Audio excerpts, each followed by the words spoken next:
Hangul consists of vowels and consonants. There are a total of 21 vowels, with 10 basic vowels and 11 diphthongs. I'll introduce you to the 10 basic vowels. 이, 아, 야, 어,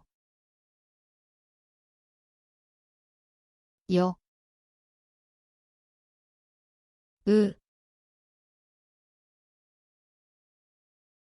오, 요,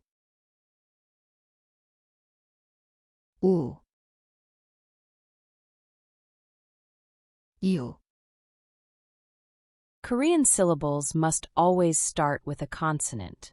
If you want to start with a vowel, you have to place a silent consonant at the beginning. Now let me write and read it again. 이, 아, 야, 어, 여, 으, 오, 요, 우, 이요. Shall we try making words using the basic 10 vowels along with a silent consonant?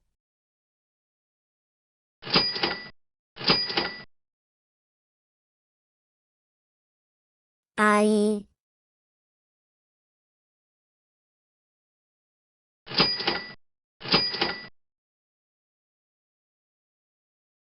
오이,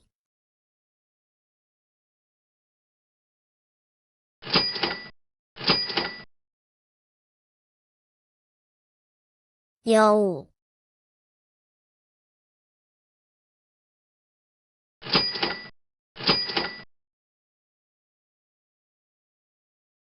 우유.